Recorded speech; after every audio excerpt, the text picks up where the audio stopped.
Very excited about this session and very excited to introduce you to my good colleague, Sharon Biggers, who is my Carolina sister.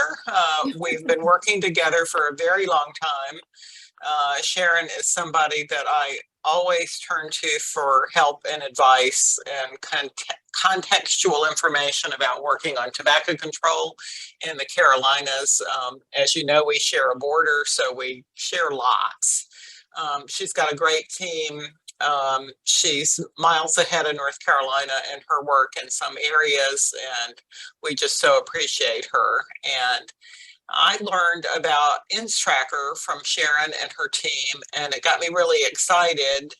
And then I realized that I should have had a lot more people joining that session. So this is the makeup for that mistake. That a lot of other people wanted to know more about INS Tracker, which we have put through a purchase request with our dual settlement funds, and hope any day now to get access to it.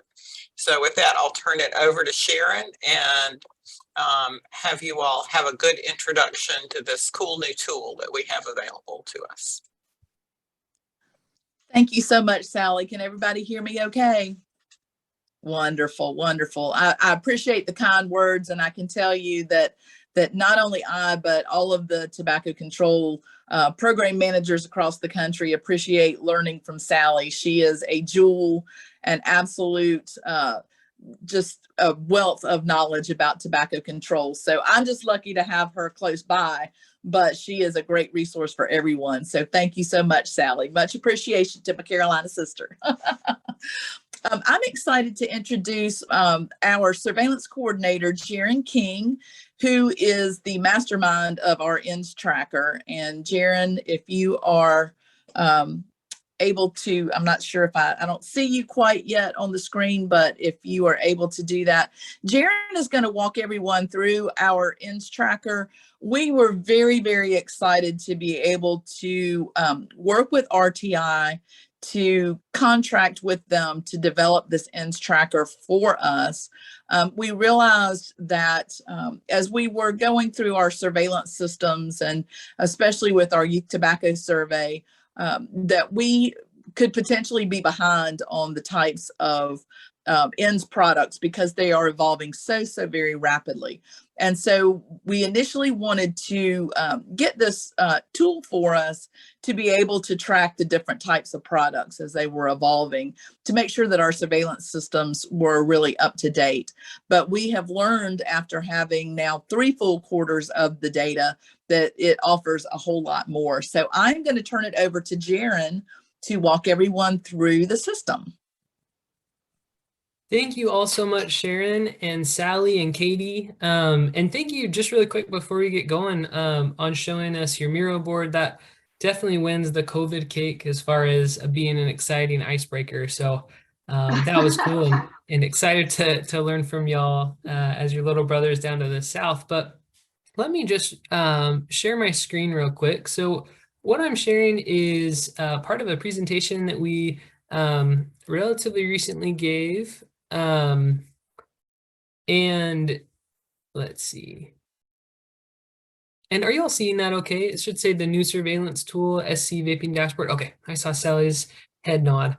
So just a little bit of background, and just like Sharon said, it was so kind of her to say that I was the mastermind. I definitely do not take credit for that. We have an incredible division leadership from Sharon on down to our surveillance and evaluation director, Dr. Dan Kilpatrick.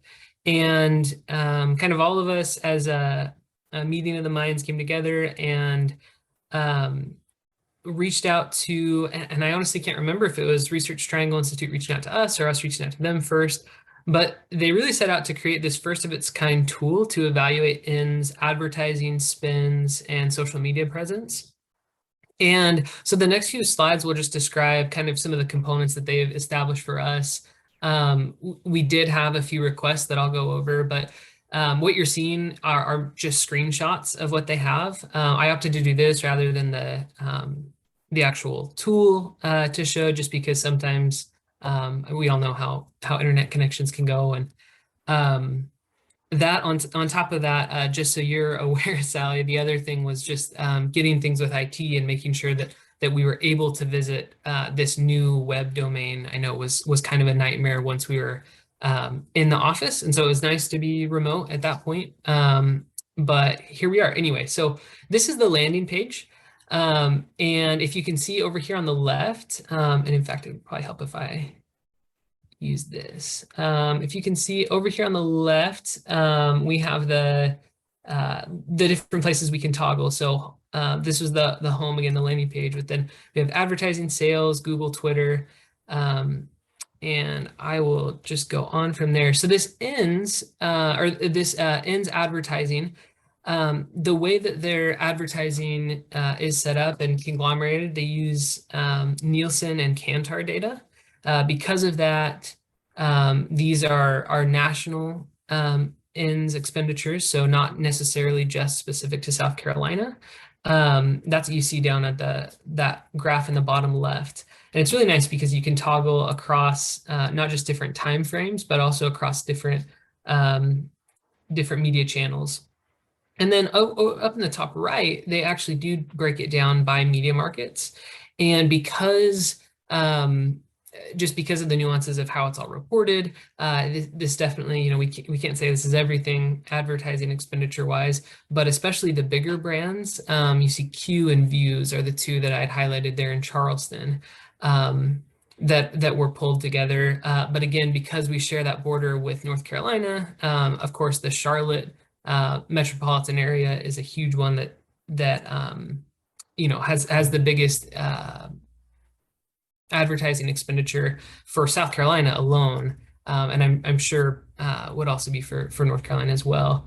But this was a really interesting way just for us to see these expenditures, especially because that combustible tobacco market is pretty well established as far as advertising expenditures go, and so we can see, especially the different channels that they're taking. If you can see on that chart in the bottom, there were big magazine expenditures up through the middle of 2020 and then just completely dropped off. And so things like that are things that we definitely want to keep an eye on. I still remember when we were going through our youth tobacco survey and creating it, we were talking about how we were talking about newspapers, and I thought, well, kids don't even know what newspapers are, right? So this is irrelevant. But I was wrong, and we had quite a few kids that reported seeing ads in newspapers. So again, it's just really helpful, the different categories that they have here and that they're tracking here. And then if we go on to this next one, so we also wanted to compare sales data. So that the last slide was all advertising. This is specifically sales, and this is using Nielsen barcode scanner data. And one of the things just that I highlighted again in our last presentation was that Juul remains popular. I think something that you hear a lot is that nobody uses, or no one's using Juul anymore. Kids aren't using Juul anymore. I can't speak for other states, but I can say in South Carolina, kids are absolutely still using Juul. And it bears out when we just see even their monthly sales, right? So Juul is still being purchased, even if Views Alto is is also gaining market share. On these sales little snippets, you can use, they look at both market share and growth share. And growth rates are great because you can see kind of those up and coming products, but of course, we're less concerned with the health of the industry as we are with the health of the people. And so we're more concerned with, again, the actual market share, those products that are being used. One thing that we did want to add with RTI when we got this tool was we wanted to make sure we could compare to combustibles as well. So here we also, you can see that we asked to have multiple product types. So I've been showing, and I'll mostly show ends, but we asked to also include in the sales data cigarette, cigar, roll your own, smokeless, and then cessation is an interesting one because these are your lozenges, patches. This is the over-the-counter NRT, nicotine replacement therapies. And what we've seen and what we can see is, this cyclical pattern that's pretty common when you're talking about cigarette sales, right? We see this rising and falling again. It's been pretty well established in literature, but the interesting thing is, again, going back and forth, is to look then at what we can see with ends, right? And see if there's any correlations there. But those are really kind of the biggest points for us as far as advertising and sales. We just want to make sure that we have a good idea of what's happening in our state. One disclaimer, just so you're aware, is RTI, because Nielsen data doesn't capture sales everywhere, including online retailers and specifically vape shops. And not all vape shops, but most vape shops won't use barcode data. And so because of that, we think that this is capturing about 50% of all tobacco sales, which is again, still huge, and better than zero, but it's just important to keep that caveat in there. And by the way, feel free, if anybody wants to ask any questions or throw anything out, feel free to stop me. At any point. Just going on, we also have social media capabilities, as I mentioned. So this is Google Trends data. There's a portal on there for Google Trends. We can look at interest over time and then interest specifically by subregion. So again, because we're in South Carolina, we can see that Juul over the last 12 months has a really large, there's a large amount of interest over in the Myrtle Beach area, and then also up in our upstate. And both of those are interesting because for different reasons. One, in the upstate, there is quite a bit of academic search going on. So it's entirely possible that a lot of this is related to academic searches. But we wouldn't expect the same in the Myrtle Beach area. So this is where, again, we just want to know kind of what's going on.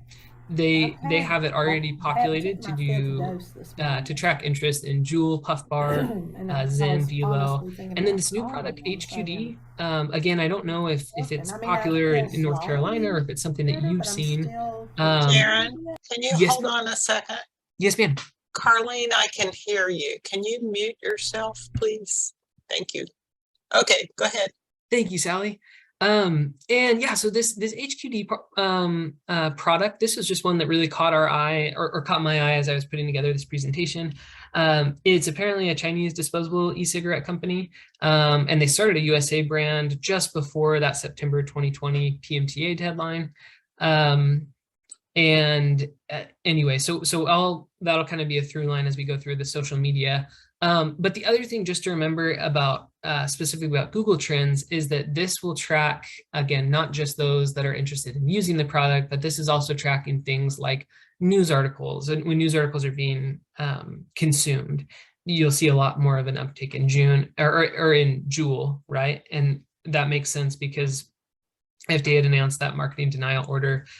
So again, especially given that landmark settlement that North Carolina was so fantastic in winning from Juul, that's one that you would expect in North Carolina to see big spikes in Juul interest around that news story, not necessarily just tobacco consumers or nicotine consumers.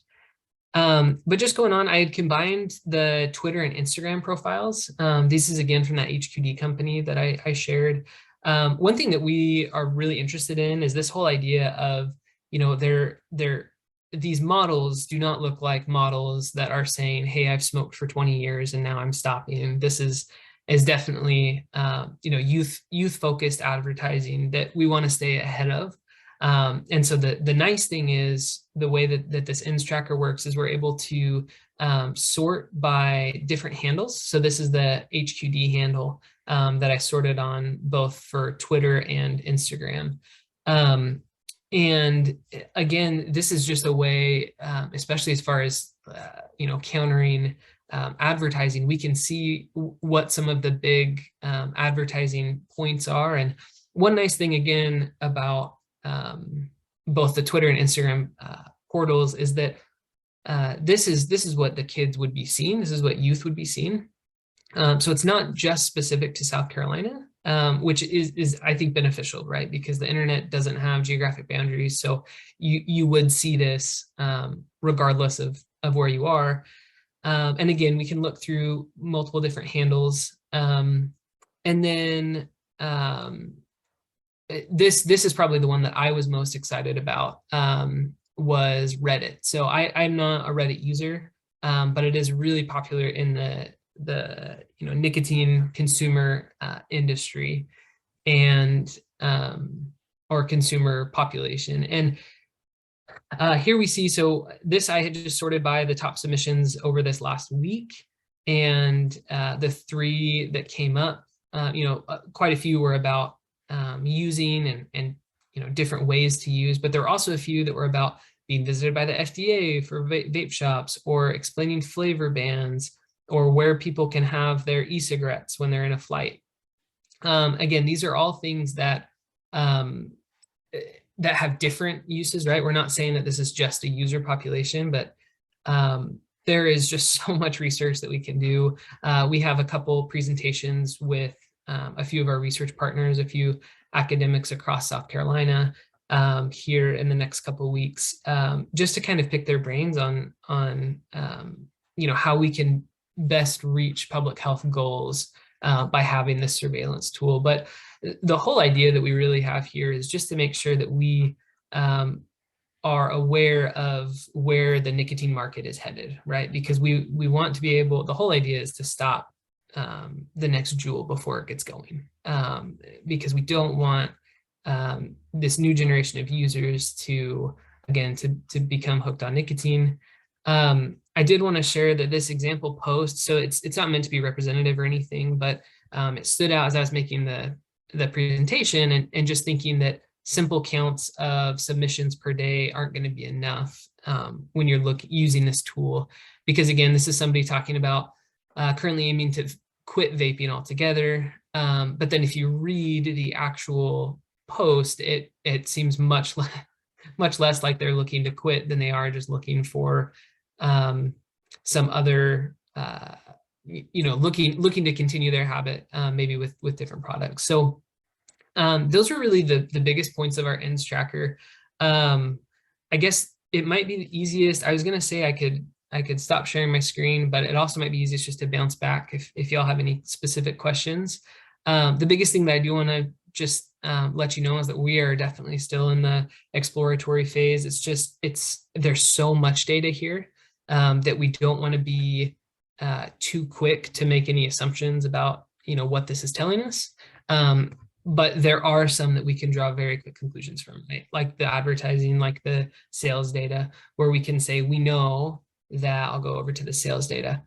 We know that in South Carolina, the market share of Vuse Alto has now surpassed Juul, right? So rather than us continuing to only harp on Juul being the bad guy, we need to be aware of other products as well. But yeah, that's the main gist of the ends tracker. And again, I can bounce between any of these slides or try to pick it up or pull it up if y'all would be interested in that.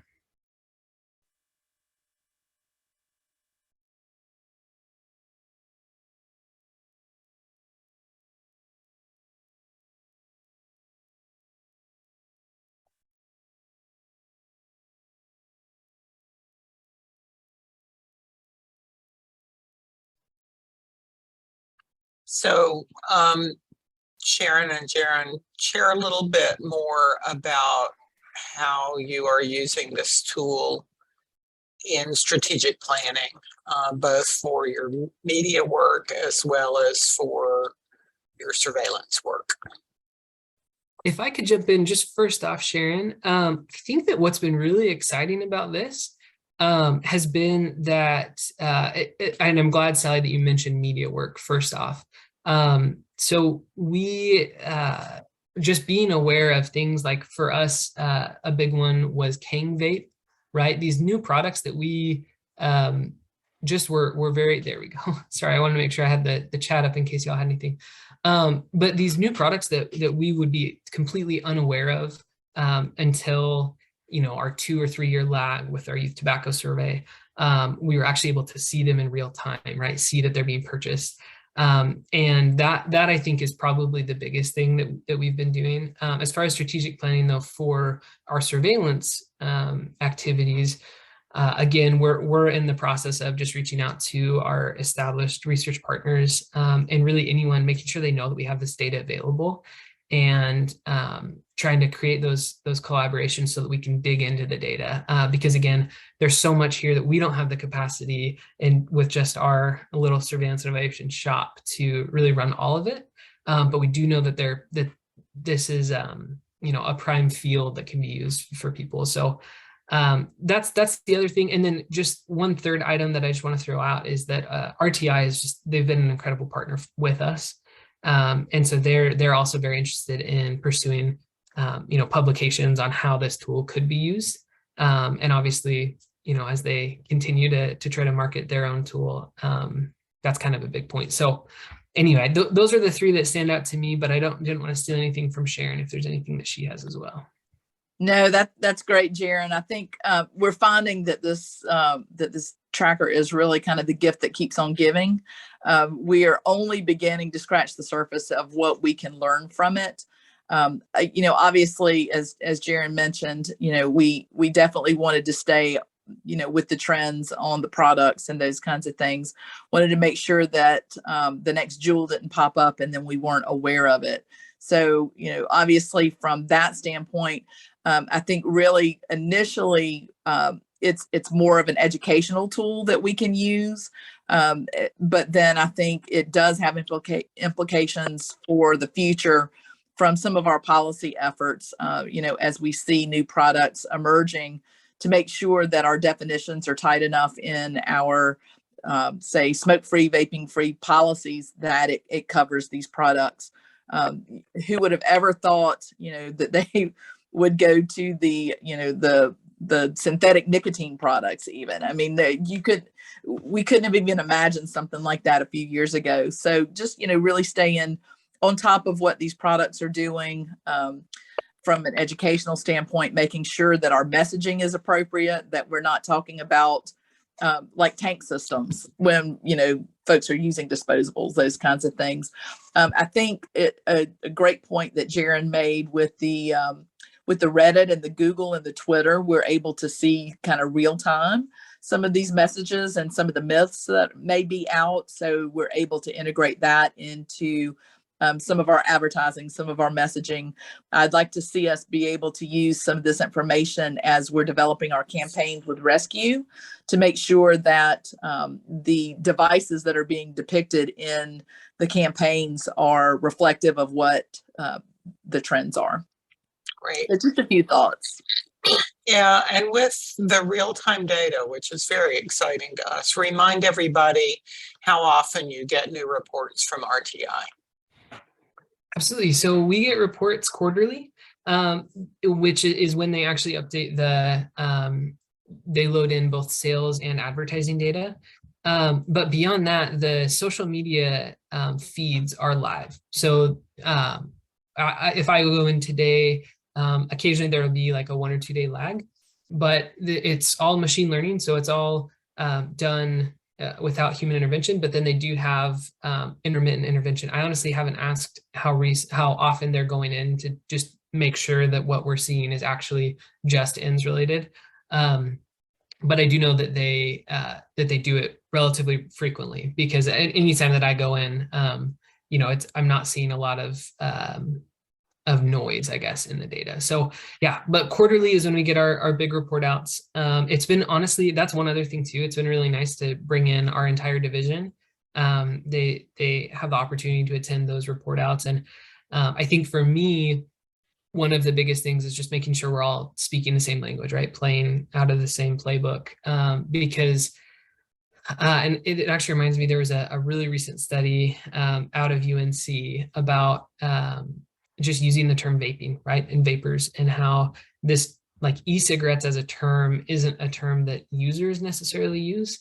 And so because of that, if we're speaking past users and speaking past the very demographic group that we're trying to reach and help them to change their health behavior, then that's just a huge public health failure. So yeah, to Sharon's point earlier, I think that that's been the biggest thing, is just making sure that we're using the same terminology, the same images, the same ideas that are out there, so that we can best reach those populations.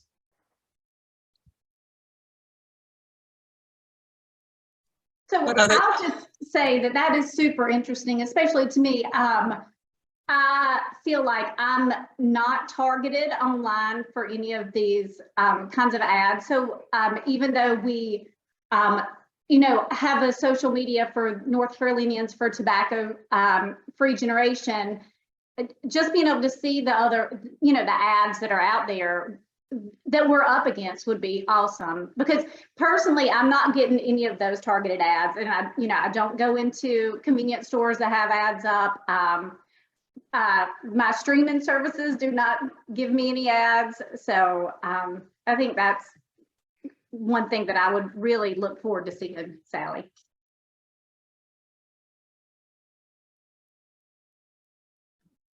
What other comments or questions do folks have? Yeah, I have a quick question. I think we all can agree this doesn't look inexpensive. How was this funded? For South Carolina, we use our state cigarette tax funding. So we've got two pots of money that we manage. One is our CDC cooperative agreement, and then we get $5 million every year from our state smoking prevention and cessation trust fund, which is funded through our state cigarette tax. I will also add, Marianne and others, that Sharon did a great job of negotiating a good deal with RTI. As you all know, RTI is right here in our backyard, but I've never been able to afford working with them as much as I would have liked to. But because they have seen this need, and because of good negotiation of a reasonable cost that Sharon and others did, this is affordable in North Carolina using our dual settlement fund. So we're very appreciative of what Sharon did, helping get the price down, and to RTI for listening to the 50 states' needs. Yes, and we definitely want to keep our eye on that too. We want to stay in contact with all of the states that are entering into agreements with RTI, so that we can make sure that we kind of drive the price a little bit more than RTI. I think the more states that use it, the lower the price should be. So we'll continue to, hopefully get a multi-state discount if we can. That's right. I joked when we first signed this, by the way, that I felt like I was working a little bit for RTI, because I was trying to let every state know, just in case they wanted to sign on, because the price structure was such that the more states that were on, the less expensive it was going to be, which makes sense, because again, with any software, it's going to be more expensive to stand it up, to make sure that everything's connected. And then now they're just kind of in a maintenance stage. So it's been a really fruitful relationship thus far, and we're just looking forward to it continuing. But to Ashley's point, I hope that makes sense, that it was about 6 months, like as far as when they first had the idea to when we got a report. But now that it's up and going, they can tie in other states and pull in from other places pretty quickly. And do you all know off the top of your head how many states are in the system now? I don't know. I'd be more than happy to ask. I have a great relationship with the people that we work with. I just know, I know there were about 6 or 7 that they were in good discussions with beyond us. So that was great. I've presented, again, trying to recruit almost, but just to share the tool that we have with Maine, Minnesota, Michigan. Anyway, Wisconsin. Wisconsin well. was on when we were on. That's right, yeah. Sally. Thank you.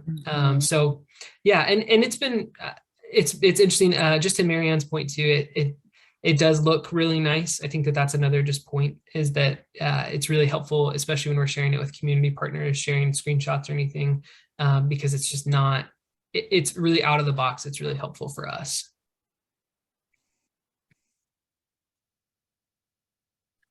Ashley, I think you had a comment or a question. Well, yeah, I mean, just I think as we're dialoguing on like just thinking other states, I'm just thinking, I mean, what great asset it would be if we had this in all 50 states, if there was, you know, some sort of large funder, CDC or some other that could fund something. I mean, our larger group that could fund this sort of on the national perspective, so, you know, national data, so that we didn't have each individual city having to, or city, not city, state having to go and develop their own. I mean, it sounds like you guys have led the way. South Carolina has led the way in sort of establishing the framework that each state can kind of go and take. But it would be just great if we could do this at the national, from a national perspective. I don't know what that looks like. I don't even know if RTI is in conversations or thought about that, because obviously I know that there would have to be some sort of funding source to do that. But it may help them from a, you know, from a resource perspective of time and capacity, to rather than having to set this up for each individual state, but just to go ahead and kind of do it nationally. But We do have two kinds of national calls with CDC. The National Tobacco Control Program calls that are once a month, as well as the media network calls. So it might be a good idea to pitch getting South Carolina and maybe a couple of other states to share what they're learning from this, so other people can be aware. Yes, as we are having our meeting with Southeastern states in December, I kind of pitched the idea to Rob that this might be something that they would like for us to share. We're definitely continuing to share with CDC. I think it's still new enough that everybody wants to make sure that it's worth, the bang is worth the buck. But hopefully the more we use it, the more states are able to use it, we'll be able to really show a national perspective on that hopefully a funder might want to pick up.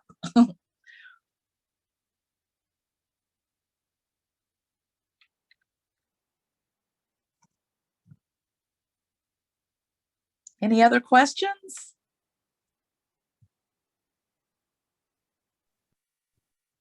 I'll just comment that as we have put in the purchase request, we've also asked RTI for North Carolina to look at menthol and other flavored products, since those are particularly things that attract young people to start.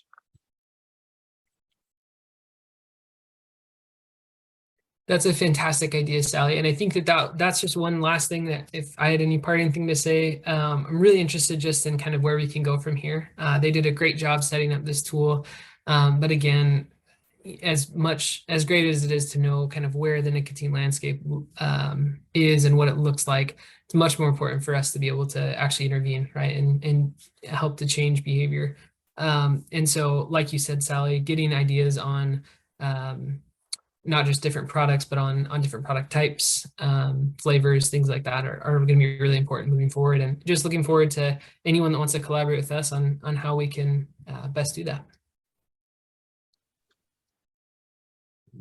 I'm glad that you're recording this, because our partners from the Tobacco Prevention and Evaluation Program couldn't be on today, but they're very interested in how this might be useful as they help us set up the evaluation plan for the dual settlement funds. So we appreciate that. So ask good questions on behalf of TPEP if you have them while we got the South Carolina team here.